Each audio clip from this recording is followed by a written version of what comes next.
Hi golfers, Rob Cheney here from GOLFTEC Singapore. Welcome to another video. Today we're going to discuss the differences between hip turn on the downswing and hip slide. Both of those phrases get discussed quite a lot in golf instruction. People think you need to turn more, people think you need to slide more. I'm going to give you some of the pros and cons of doing that and let you decide what you need more of.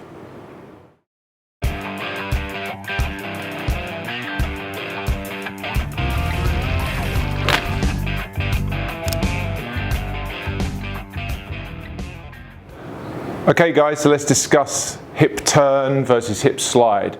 Get into a little bit more detail. I'm going to use the 3D motion measurement numbers here at GOLFTEC to help us understand this movement, this somewhat complicated or complex movement a little bit more clearly, and help you to add in the pieces that you need to improve your game. So like most things in the golf swing, you can do too much or too little of anything. And if we just talk about these pieces in isolation and what they look like, what we're really discussing here is from the top of the backswing, how much do you need to slide or move your hips towards the target, and how much do you need to turn them or rotate them. So we've got the rotational piece like this, and then we've got the more lateral sliding piece where there isn't much turn at all. It probably won't surprise you to know that I'm going to tell you that you need a mixture of both.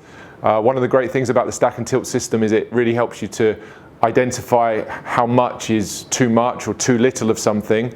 And when a golfer has too much or too little of certain pieces, there'll always be an expectation about what to expect with regards to contact, with regards to swing path, with regards to direction. So as a general rule of thumb, I want you to think about hip slide and hip turn like this. First of all, everybody's doing a bit of both, okay? Most people are doing slightly different amounts of both, but they both exist. So we don't have to think about them exclusively. Second thing I would say to you is that the more you would tend to slide your hips forward on the downswing, that would tend to encourage certain things to happen. One of those things would be for the path of the swing to move more from in to out. So you'll see on this angle here how my club is dropping, lowering. My club head is behind my hands here, which would be quite a deep position for the club head to be at P6. And that would certainly encourage more of a rightward swing direction. And doing so, in swinging more to the right, I'm going to be prone to certain things, more likely probably to draw the golf ball with that rightward swing direction.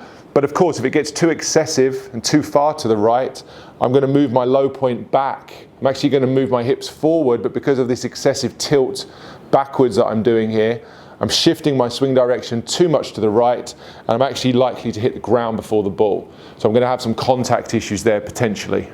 And then if I was to do too much turning, exclusively turning, I would say that the expectation would be that my arms and my shaft would move outwards more. Okay, there's this understanding or discussion somewhere on the internet that talks about rotation from the top of the backswing, shallowing the shaft. It does nothing of the sort. The rotation does not shallow the shaft. If I simply rotate my body from here, okay, my shaft and my arms are going to move outwards. The shallowing actually comes from a couple of places, but predominantly it comes from how the wrists move. So by flexing the lead wrist, I can shallow the shaft. By rolling or supinating my trail forearm, I can get some dropping or some shallowing of the shaft. And by externally rotating my trail shoulder like this, okay, where I feel like my arm moves backwards, I can also get the shaft to shallow. Okay, so in no way, shape or form is rotation alone shallowing the shaft. If you've been told that, it's not true. Okay, there's not the rotation that is shallowing it. You can rotate and shallow, like I'm doing here. Okay, but it's not the rotation that's making the shaft shallow. So the person who has too much rotation from the top of the backswing is going to, generally speaking, move their hands and arms out too far. What does that mean? Tends to mean that they're going to swing across the ball. So now my swing path would generally get too much out to in. I'd start swinging across the ball. That would make me more prone to pulling and slicing, okay? Additionally, this can also have low point issues. Again, the further back a golfer's weight or hips tend to be, they're more likely to strike the ground behind the ball. Now, the more they swing to the left, the more forward they'll move that low point, but it certainly isn't a particularly efficient way to play, and it's a really weak way to swing. You're going to lose a lot of power if you've got that much of a out to in swing path. So I'm just going to hit a couple of shots now, and we'll take a look at the numbers on the GOLFTEC motion measurement. I'll hit one where I move my hips more forward and slide, and I'll hit one where I try to keep them back and do more of a turning piece.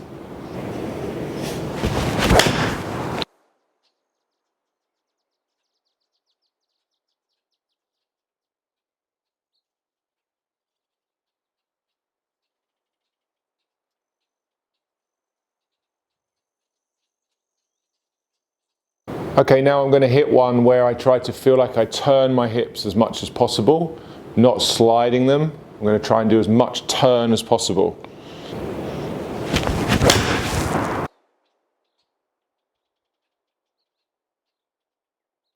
So a couple of very different shots there. One's gone slightly right, one's gone slightly left.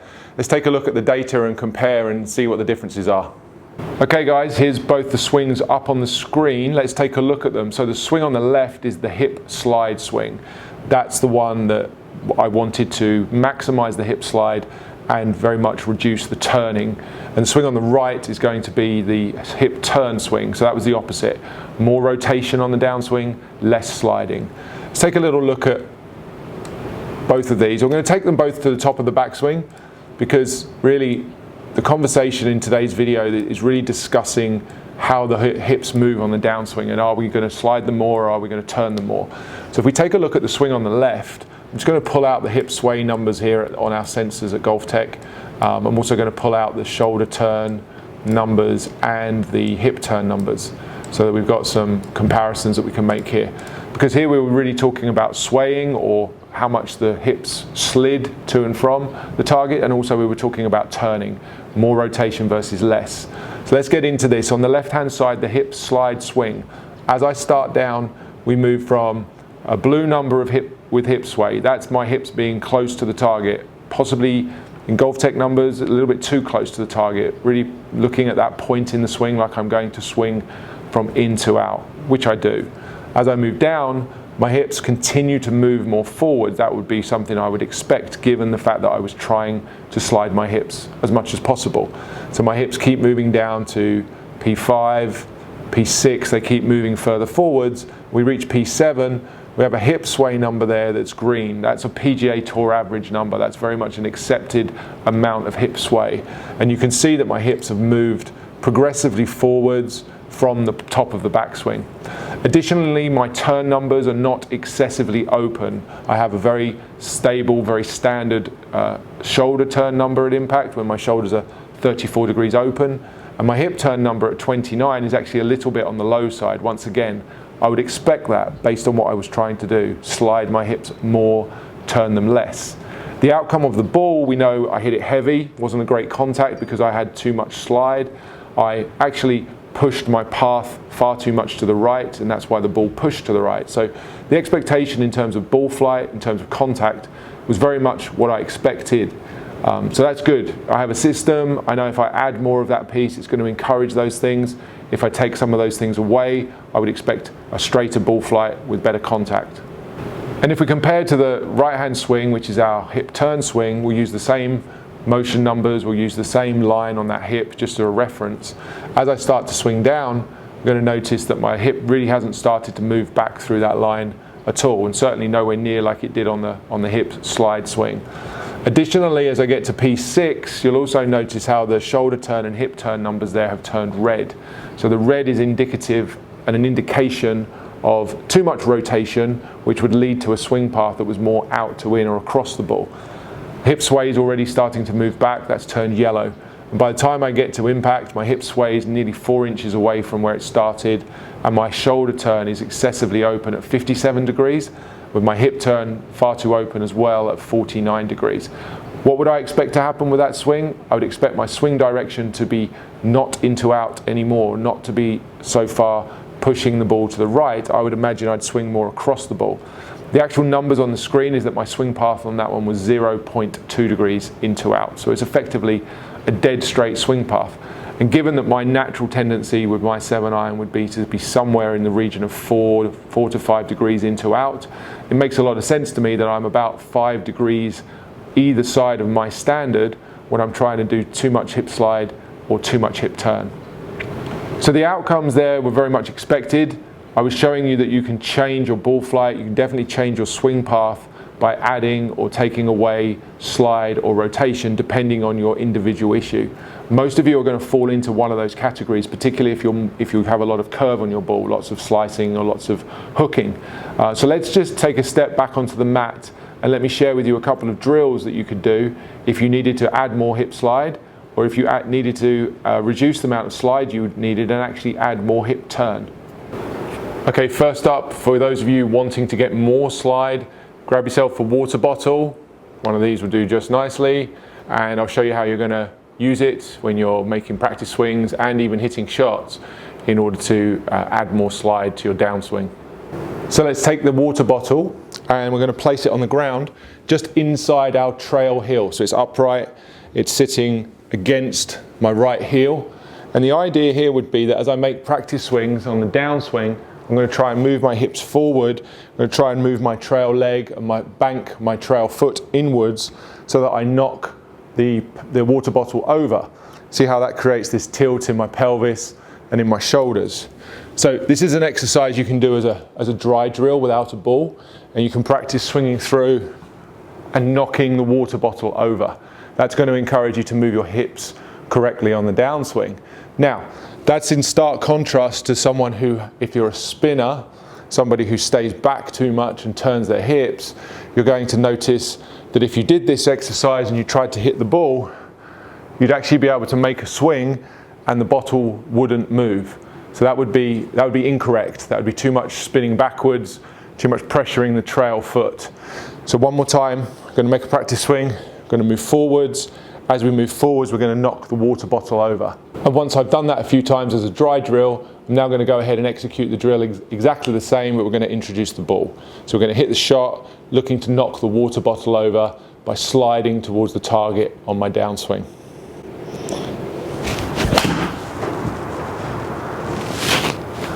Pretty good. Now for those of you that have too much hip slide on the downswing, creating too much of this side tilt, which causes issues with the path and potentially with the low point of the swing as well. I've set this up using the Tour Striker plane station. I've just put a Tour alignment stick in the ground or into the plane station. I've got this noodle sitting up vertically. You could do this at the driving range with a golf bag, would work really well. Yeah, so you make up your own sort of modification to this drill. Don't feel like just because you don't have a Tour Striker plane station you can't do this exercise. I just like to use this in lessons here a lot for many different purposes, and this is just one of those purposes that I would use it for. So one thing I would say about this before I go ahead and give you the drill is that this drill would be far less prescribed from my point of view as the other one, and that's because most golfers don't have enough hip slide. In my experience, they don't move their weight and their pressure far enough forward at most points in the golf swing, and especially in the downswing and as we approach impact. So be careful on this drill. If you think you're a slider and you're doing too much of it, this can help. But if you try this drill and you start turning your hips more and start hitting the ground behind the ball, or start to have dispersion issues with your ball flight, I'd recommend just stopping and making sure you get checked out with your golf swing. So I have the noodle here set up right next to me. I've got it as close really to my lead leg as possible. I have my front foot turned out a touch. It's kind of a couple of inches gap here between my hips, my sort of lead thigh, my lead leg, and the noodle itself. And I think you can hopefully see from the angle you're watching there that this would work in such a way whereby if I did bump or slide too much, if I started to move my hips too far forward, I'd end up hitting the noodle and I'd get the feedback of making contact with it. So the drill that I'm prescribing here for those of you who do tilt too much would be as you come down to feel like your hips are turning sooner and not making contact or not striking that noodle. The drill really what it does is it stops you having too much tilt in your spine too early. So again, the rightward tilt like this throughout the downswing is an important part of every single golf swing. But of course, like anything in golf, you can do too much of it.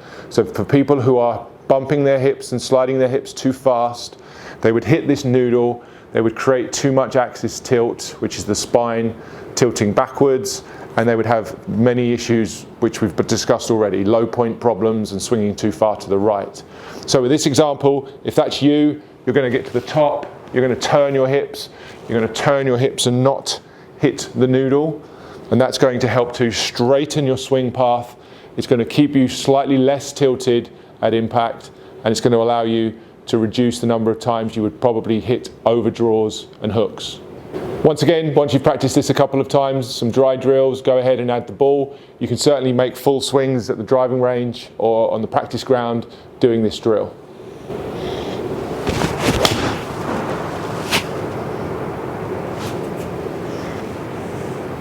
Once again, guys, thank you for watching the video. I really hope you found it useful. If you did, please give it a thumbs up. If you don't already, please subscribe. I was very chuffed to reach 3,000 subscribers this week. Let's keep it going, onwards and upwards. If you like the channel, if you enjoy the content, please comment down below, tell your friends all about it. Until next time, guys, take care, enjoy your golf, and I'll see you very soon.